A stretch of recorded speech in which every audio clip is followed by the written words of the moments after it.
Want to expand the influence of design?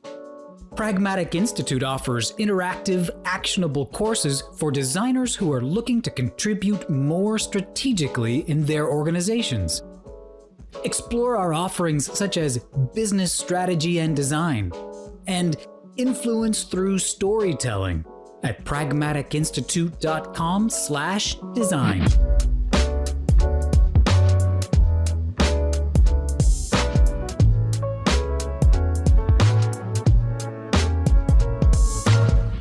And welcome to Design Chats, a podcast from Pragmatic Institute, where we sit down with design leaders, practitioners, and alumni to discuss how to grow the strategic impact of design. I am Rebecca Kalogeris, Vice President of Marketing and Product Strategy at Pragmatic Institute. And today, I'm very excited to introduce Dr. Kenya Oduor, a human-centered research strategist and solution designer who serves as founder and managing director of Lean Geeks. Lean Geeks is a company that offers consulting, staffing, and coaching in user research and design. She's also held a variety of roles from user experience at IBM to director of user experience at LexisNexis, and just brings to this conversation a whole lot of experience with design and a big passion for really making design that has impact and delivers human value. So welcome, Kenya. Thank you. That was a mouthful. But that's like the bio line. But just for our listeners, tell us a little bit about your journey and your passion that brought you here today. I love it. Thank you so much again for having me. What brought me here was a passion for people. I've always wanted to work with people, but I've also had engineering kind of chops in terms of wanting to create things and build things, and discovered human factor psychology way back when. And so that led to me reevaluating my career, going back to grad school, quitting, packing everything up, and moving to go and immerse myself into graduate school. And that's where I learned about human factors and the application in software development and product development organizations. So obviously it sparked you, right? If you kind of dropped everything and this is what we're going to do. So tell me a little bit more about human factor psychology and why particularly it calls to you. Absolutely. It was at the time, the only field that I could find that was a unique synergy between understanding people at a cognitive and physical level and creating things as a result. And so it allowed me to find that sweet spot or that intersection between the two things that I was passionate about. And so I was able to look at the practical aspects of talking to people, which I love, learning more about them, what they need, that sort of thing, but then doing something with it. More than just, oh, that's nice, or, nice to get to know you. It allowed me to take that information and apply it to something real and to see something tangible come out of those insights. That really, really intrigued me, especially early on in my career.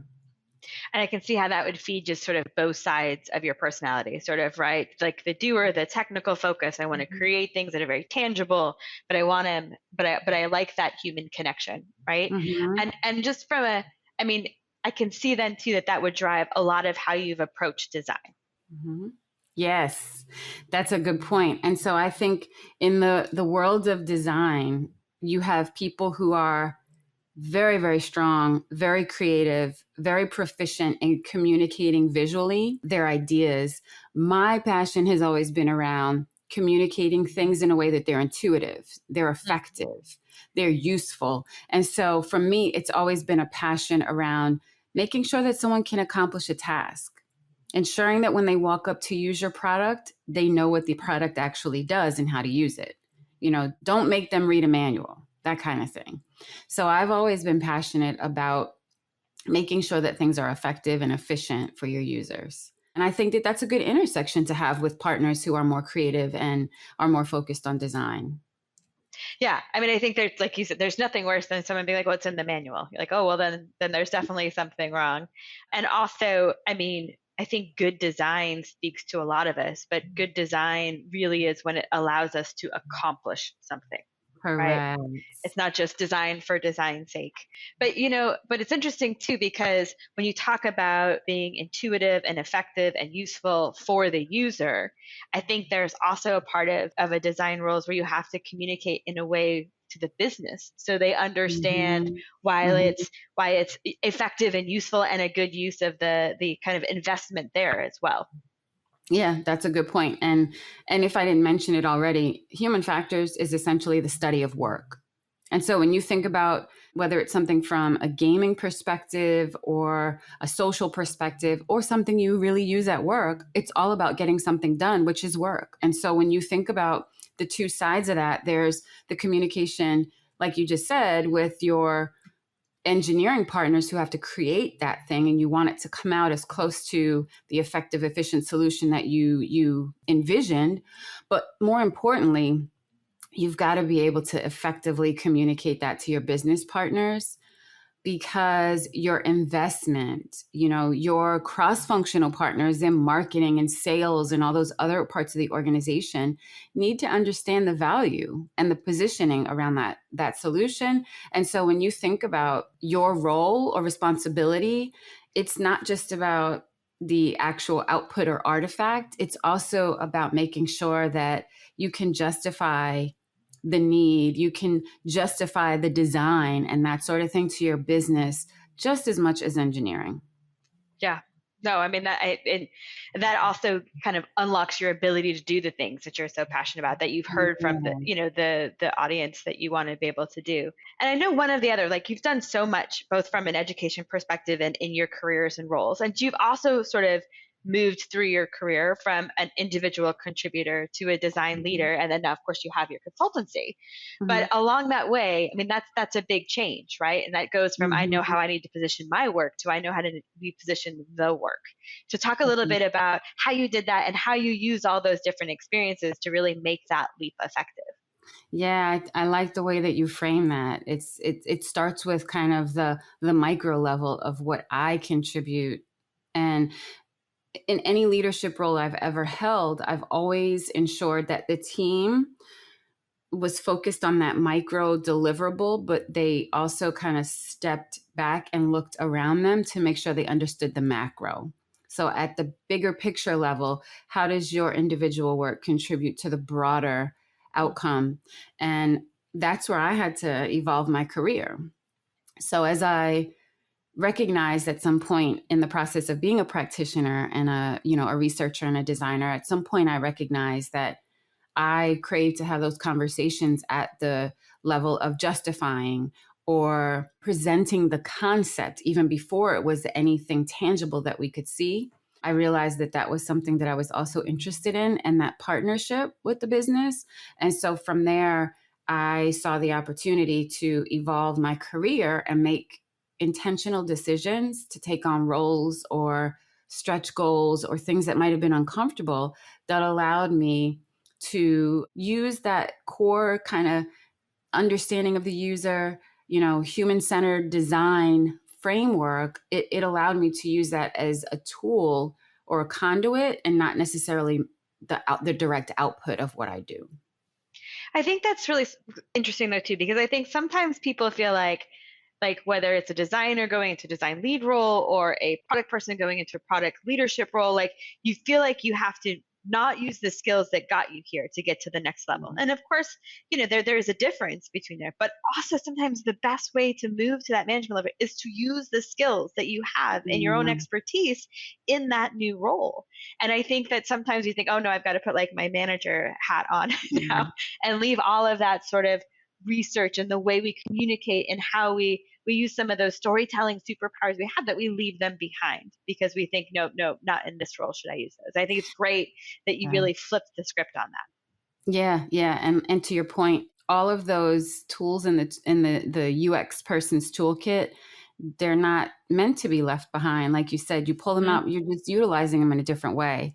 And if you think about, if you do, you have like handy jobs or hobbies around the house, you can go from, basic repairs to actually creating something new that becomes a fixture or a piece of furniture in your house. But it's that evolution of your skills. But at the core, you're using your skills of picking up that tool and applying it to make something. And so I look at it the same way where, like you said, storytelling. Storytelling for me in some cases was an opportunity to sit across the table from my product management partners and to tell the story of the user in a way they hadn't heard it before. So they understood the motivations, the pains our customers were feeling, the needs that they had that were unmet needs, maybe inside or outside of our business. That then allowed us to have new conversations around partnerships. Or, do we build this as a part of our solution? And those conversations wouldn't have come up if I didn't leverage some of those UX skills that were in my toolkit. And also, I used to think about and talk to my other human factors and UX partners in other companies. We used to talk about the fact that for those of us that have degrees in psychology, shame on us if we don't use that in our role as managers. Mm-hmm. And those skills that we learned in psychology around active listening, and what you experience when you're going through a therapeutic sort of conversation. If we don't use those, again, shame on us for not realizing that we should come to the table with a little bit more in terms of that empathy for our customer, but also for our employee. Absolutely. And I also think not only does it make a very effective manager, but it also allows you to be very true to yourself, right? To be in a management and leadership role, but still be able to feed and satisfy that part of you. It's like why you got into this in the first place, right? Again, when you think you have to don like a whole different uniform, like it doesn't feed you in the same way. So it's a way to be both effective and to be satisfied. And to your point, like shame on us if we're not using those skills at that next level.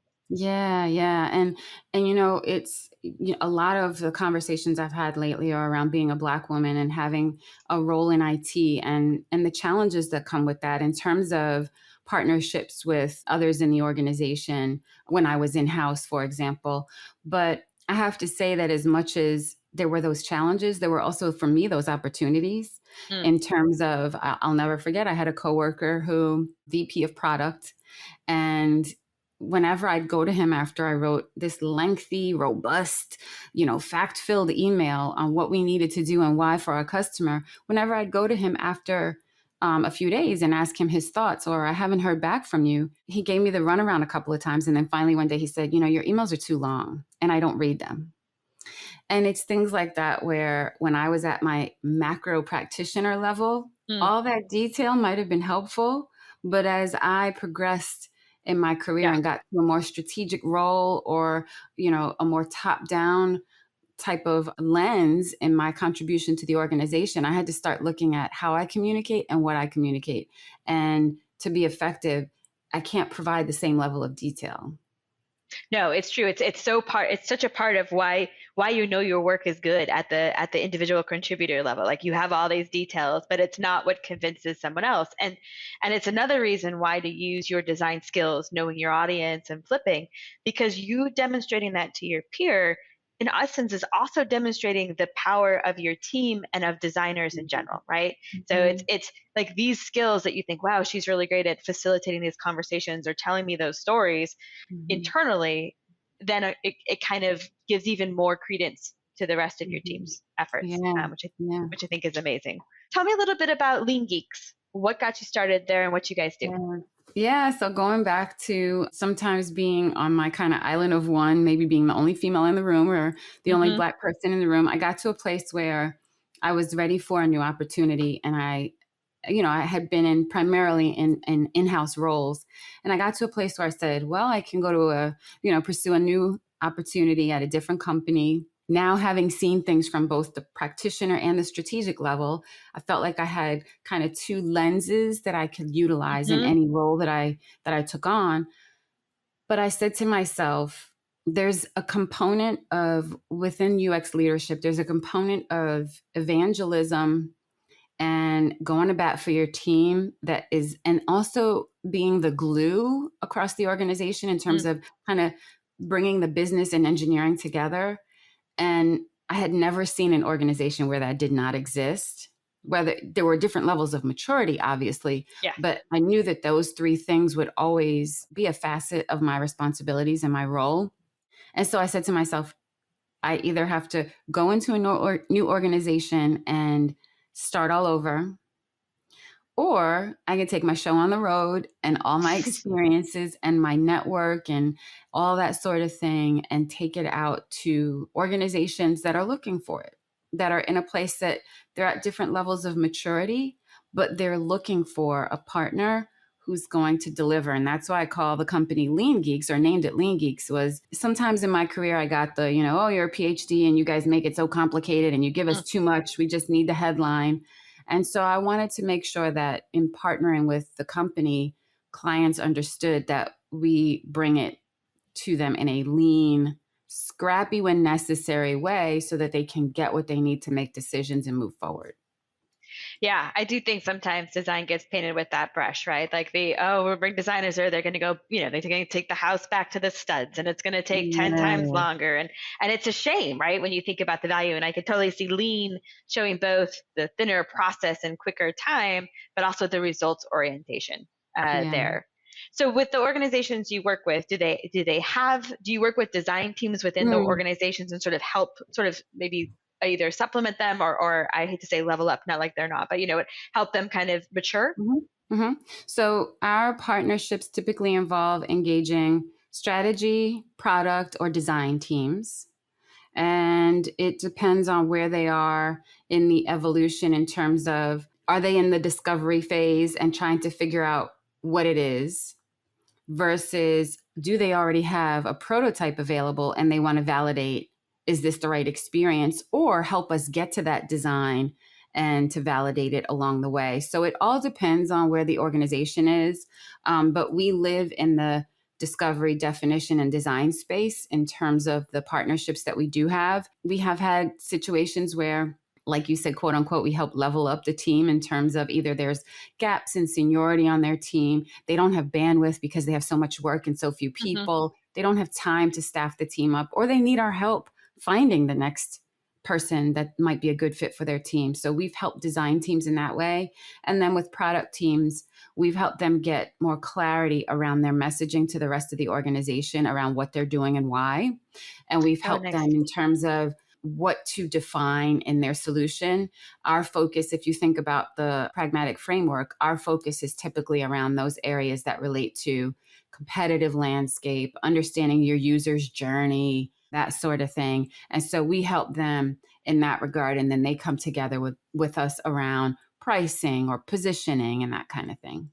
And I think whether or not they explicitly go to you for this, you are in fact demoing the type of skills, the type of, human-centered approach, the type of impact this kind of thinking and design approach can have on there that leaves the organizations better for it, just because they see the possibilities, and it makes people rethink how they're looking at partners across the way. Absolutely. I like the way you restated that, because like we had a situation recently where we were brought in to validate some new capabilities within a solution that our client was looking at creating. We went through the process of talking to some of their customers, creating wireframes, but then coming out of that project, they recognize, hey, we need a product manager on this. Can we use that same person who did the research and design? Can we have her stand in as a product management proxy for the team, because our current product management team doesn't have the bandwidth? So I think in that engagement, to your point, sometimes our clients recognize the value of UX goes beyond pixels on a page or validating those pixels on a page. And so that makes me just like warm inside. And I get so giddy because I'm like, oh my goodness, this is what you hope for in your career, that whether you're inside of an organization or just partnering in general, that's all you can hope for.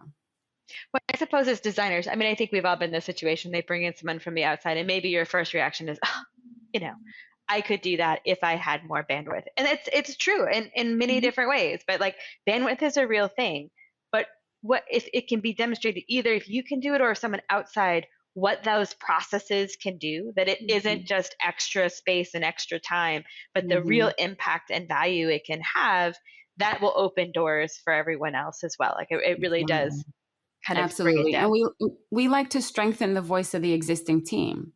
So where we can help to legitimize the UX capability in that organization, hey, that's all that matters to us. And once we're gone, if it gives you more credibility, wonderful. If you need Yeah. us to come back and help again, that's where we come in and coach, that Yeah. kind of thing.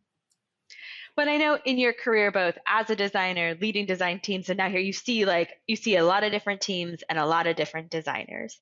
If you were going back into the brand new company starts and they're like, come in, Kenya, and start a new team, like what would you look for in a team? What are Mm. those attributes, the experience, the skills that you're like, this is how I would build the base of a really strong team? That's a good question. If I was to look at building a strong team, I would look at what are those core capabilities that are necessary. Someone's got to be someone or more than one person's got to be user focused. So there's got to be some responsibilities around going out and talking to the customer, making sure that in that process of creation that there is someone that knows when to go out and validate. So you got to test and learn. You can't just go off into the lab and then come out with the big reveal. You've got to have that constant test and learn. Also facilitation. I think a lot of teams lack facilitation skills within their UX organizations. And so to me, it's important to ensure that you have individuals that have those capabilities, because if I can tell a story, and if all I can do is tell an effective story, but then I don't know where to take that in terms of now gathering, insights from the existing team or getting the team to brainstorm on ideas on how to implement those things that have come out of that story, then I'm really doing a disservice to that data. Because it's just like, it's just like the big data problem where you have all this data, but you don't know what to do with it. So I think that those facilitation skills are important as well. I always think that you've got to have people who are comfortable and live and breathe in that space of creating. So everyone can't be a strategist. Everyone can't walk around with a cup of coffee, throwing out ideas and telling somebody to go do it. Some people have to actually do the work as well. And so having people who really, are passionate about creating and at a detailed level, those skills are necessary. It's a great reminder too. I think sometimes when we're talking about strategic design, we're focusing over here and we're like, and these are, and it is, but end of the day, somebody's got to do something. table stakes. You have to execute, and we should never discount those who not only execute well but love to be there, because the work they do reflects that. I also think that you have to have operations. Obviously, someone's got to think about getting the work done. One of the biggest struggles I saw in my time as a leader in UX is people not recognizing how important it is to get something done in a timely fashion, because you are a step in the process. And so if you prolong your step or don't give credence to the fact that when you were given a deadline, you got to meet your deadline, that means you can't keep designing. You got to stop at some point. If you're not capable of that, then you can derail the value and respect of the team. I think that's one of the places where your background and having some of that technical spot, what you're feeding into firsthand, and how important hitting, like you said, it's a really important step, but it is one step, and all of those steps have to hit. And obviously, we all know that the place that gets most compressed is at the very end of the process, right? Yeah. Yeah. So I think, at the core, I think those are the things that are necessary. Yeah. And I think that gives you a really well-rounded team from a skill set perspective as well. And then similarly, having kind of represented teams and the impact they can have both inside as an external consultant, if those listening who lead a team, is some advice that you would give them about how to help the rest of the organization really see the impact of not just their designers, but design in general? I love to piggyback off of something that I really enjoyed during my time in-house was piggybacking off of other events and doing things like road shows and contests like hackathons, but doing designathons. I loved to do things like that where you pull in your partners. And this is, why I like teaching human computer interaction in the computer science department, is because it's about teaching software engineering students that you have a place in making sure you validate your concepts. You think you designed something that was effective. Yeah, it works, but does it work for a user? So I have always seen that partnership in the design process but respecting that your design team and design experts are the ones you lean on for some of those more niche capabilities or needs. I've always seen that as important in terms of getting the word out around what UX is and how the value of UX can be leveraged in an organization. Excellent. You mentioned a couple times on this podcast being sometimes the only woman in a room or the only person of color in a room, and I know it's a topic that you've talked a lot about, right? Sort of user research or of the diversity is sort of underrepresented in general, but certainly also um, underrepresented in UX and research. And I think to some like it increases the biases, right? Obviously. So I was hoping, like, from your perspective, advice that you would give companies that are really looking to embrace diversity and equity and inclusion, both on their teams and in the sort of products and that they create. That's a good one. So you got to hire leaders that are more diverse, different. If everyone in the room looks similar, they're more than likely going to converge on ideas that are similar, and so you don't have that thinking that goes outside of what everyone else is thinking, and it's easy for us to connect with or to feel comfortable with those that look like us. But for those of us that have been in the room and most people didn't look like us, it's easier to recognize when things are homogenous. Yeah. And so it's one of those things where push yourself on finding diversity. And I know there's been a lot out there in terms of, oh, there aren't enough or they aren't there. It's probably where you're looking. Yeah. That's the challenge. Also, I find personally, I've had several huge companies reach out to me more than once over email and LinkedIn and that kind of thing to ask me to take on a leadership role in their organization. While very flattering, it's also kind of insulting. Because I've created and built up a company and a brand of my own. And for you to not respect and see that as an opportunity to partner instead of, oh, come work for us because we're great. It to me, again, you're showing that same sort of behavior that makes it less appealing for me to consider come working for your organization. And some people may see that as, well, why wouldn't she want this? Well, the very reason I quit my job and started my own company is the reason why I want to work with varied companies. So you have to think about hiring for diversity. And sometimes hiring is not always a direct hire. Sometimes it's partnerships. I've also recognized in the work that we do, for example, I've pushed my teams on making sure that we recruit diverse panelists. So when we do research, we've got to do the hard work to find those groups of people that are harder to gain access to and find ways to engage them.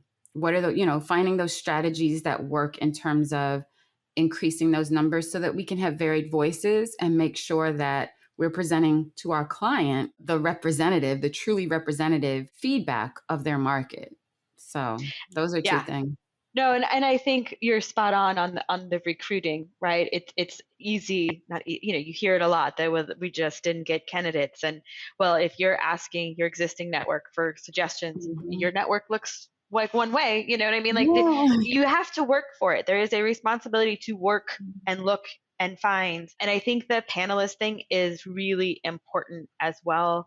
I think it's important to remember, in the same way we talk all the time with product managers, like, it's great if you make nursing software and you used to be a nurse, but you don't represent all nurses and your behaviors are, so no matter what your internal team looks like, it will not be able to speak for everyone, and it shouldn't speak for everyone in any way. And getting the diverse panels for testing is, again, it's hard work. But it pays dividends in ways you can't think of. I know in my own career, probably one of the most, for me, just like things I never would have thought for in a million years, despite thinking I would, is some of the different abilities, right? Different levels of ability and testing for that. Because I mean, man, we all have our own blind spots. I have a billion of them I'm sure not aware of, but I fell flat into that one just with the immensity of how much I had never thought of. that never would happen if we didn't bring those voices to the table. It's true. No, it's very true. And it's funny. I had a colleague at a big tech firm talk about the fact that he is in a research role. And he said, the attempt to get connected to more Black people in the organization and to validate some concepts that we had was to go and talk to Black developers and Black QA people. And so we both, laughed at the bias of, okay, these are people who are highly educated, more than likely understand tech at a level that's greater than the average person. And so we kind of went through all those things that you can easily forget in just connecting with, oh, well, here are some people that are right in front of me. Let me get a few data points. But those aren't truly representative or necessarily representative of your user. And I think the other thing is everything evolves so fast that you have to go out and get different views on a regular basis. There's no point where you're like, I understand that point of view now. I'll check it off my list of things I need to keep checking. It's definitely not the case. I also know that you mentor and coach some people of color who are working. What kind of advice for listeners? Is there anything in particular you would do for advice? You ask so many good questions. I could do like an hour on every one, I know. So I have actually coached young people of color, people not of color. I don't know what that doesn't sound right. We all have a color. We're clear. Yes. So when I think about coaching, a lot of where I go to goes back to my roots in psychology. Yep. And it's about your unique inherent capabilities, and that we have to look. Some of us are driven by things that are we're externally motivated. Some of us are intrinsically motivated by different things. And so when you think about what motivates you, for example, you want to first identify, is it implicitly what's inside of me, or is it the things around me? So you have to start to tap into some of those things about yourself and recognize, what do I enjoy versus what am I good at? So I might be very good at certain things, but I don't necessarily enjoy them. Sometimes that requires you ask other people, what do they immediately think about, or what comes to mind when they think about you and your skills? And so being able to leverage a little bit of research about yourself, being able to leverage that and to utilize that, and understanding that social media makes it easy for us to want to compare ourselves to others. But we've got to be careful about not, or forgetting the unique aspects of we each have a unique experience and story that makes us who we are. And your ability to leverage that, I think, is where true success comes in. It's funny. It is one of the hardest lessons to learn, that the things that you're good at aren't necessarily the things you love. Yeah. But I also think what you said, when you can kind of lean into who you really are, it's like we were talking about. If you use your design skills to make you a better manager, it makes you a happier person. Yeah. And I think leaning into who you are, you will succeed more, partly because you are happier. You are authentic, which means you don't have to remember to play a role or to put up different answers or to do things, because you get to play in a much more authentically you spot. And then you just have to find a company and a role where that authentic, right? Like that, it's the match where your authenticity fits their needs and is valued there. And when you do, it's a wonderful place to be. That like really, that takes everything home, because for any of us, that's true joy outside of the joy of family and love. Like that's true happiness and joy, is to find that place where you can be your authentic self and you can be successful at, what you were brought in to do. And I think that's why when people reach out, while flattering to some degree, you're like, no, I've built the place where I can be authentically me, because I couldn't be somewhere else. And you're just not picturing that, are you? And I think that's true for a lot of people who go out and start their own thing. Like they recognize that about themselves. And again, it's a gift that some people may also think they want to do that aren't as gifted to kind of lead their own organization as well. Yeah. No, that you well said.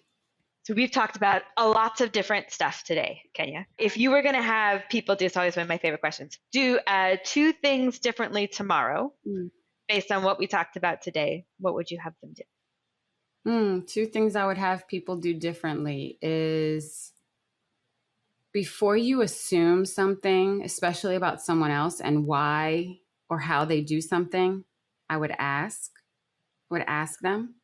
It sounds so simple, and yet It's how many so of us stop simple. and do it? Yeah, I would ask them why they do it that way, because sometimes people have no rhyme or reason. It's just they didn't know any better. So, I would stop and ask. And that's with anything. Raising kids, we sometimes scold our kids for things and they're like, but I didn't know any better. Right. That kind of thing. So I would ask and listen. Secondly, I would ask people, when you're talking to someone and they say something to you, restate in your own words what you just heard them say and tell them, I want to make sure that I heard what you just said and I'm going to restate it differently. And when you do that, you realize that a lot of times the miscommunication or confusion that we have when interacting with other people is sometimes our translation or perception of what they said and not truly what they were trying to communicate. I think that's super smart too. It's one of those things that it gets like a game of telephone too, right? If I mistranslate this and I never check in, then the next thing you do is built on that translation I created, and it ends up getting us really far apart. Yeah, and think about product development. It's that game of telephone that gets us to a place where we came in with requirements around this, and then we ended up with that. I have to tell you, it's one of the things that we have got one instructional designer. We've got lots of great people, but one instructional designer, I always tease her because she asks really good questions as she's framing back, right? She's like, let me just listen, let me like repeat that and ask a clarifying question. And I always tease her because she doesn't let me get away with any of the loose language, right? Mm-hmm. Like some of the time, you just like going along, being your VP of strat, like dropping things, and you like when I ask questions, there's not enough depth there, right? But it's a wonderful conversation, and it makes me really think about it, and I think it provides a significantly better understanding for people that way. So Yeah. All right, Kenya, if people want to follow along with your work, which I highly recommend they do, everything I've ever read from you and every time we have conversations with our organization and you, I adore it. Where should people find you? Where can they find you? You can find me on LinkedIn. That's probably where I'm most active. I'm trying to get things up and running and current on YouTube. So between LinkedIn and YouTube, you'll be able to find a lot of what I'm talking about, what matters the most to me, that sort of thing. Excellent. All right, Kenya, thank you very much. It has been an absolute pleasure to have you on. Thank you so much, and I enjoyed it. Great. All right. Thanks, everyone, for listening. And for design teams looking to contribute strategically and drive value, continue to follow this podcast and check out pragmaticinstitute.com/design. And don't forget to join us next time for another great topic.